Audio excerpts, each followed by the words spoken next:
டேய், உன் பொண்டாட்டின்னு அந்தஸ்து கொடுத்துருக்கல, அதோ நிறுத்திக்க. ஒரு சில வெளில வச்சுக்காது. போடி.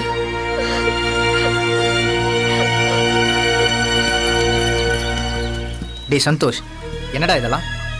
எனக்கு தெரியும்டா, நீ மாயாவை மனசில் வச்சு தான்டா இப்படிலாம் பண்ணிட்டு இருக்க. டேய் சந்தோஷ், அவளை மறந்துடுறா. ஏய், மாயா எங்க தாண்டா இருக்கா? சொல்லிக்கிட்டே இருக்கேன், மறுபடியும் அதே பேசாதடா சந்தோஷ். டேய், நீ அவளை மறந்துட்டு ஆஃபீஸ் விஷயத்தில் கவனத்தை செலுத்துறா சந்தோஷ். அப்போ தாண்டா உன் லைஃப் நல்லா இருக்கும். போடா. அதான் என் வாழ்க்கையை மாத்திட்டான். இப்படியே வெறத்தியாவே பேசிட்டு இருக்காதடா. அங்க என்னடானா அப்பா ஃபோன் மேல ஃபோன் பண்ணி சந்தோஷ் என்ன பண்றான்னு கேட்டு என்ன டார்ச்சர் பண்றாரா. நீ என்னடானா இங்க இப்படி நடந்துக்கிற. மறுபடியும் அப்பா ஃபோன் பண்ணா நான் என்ன தாண்டா சொல்றது? டேய், உன் நல்லது தாண்டா சொல்றேன், கொஞ்சம் மாறுடா சந்தோஷ்.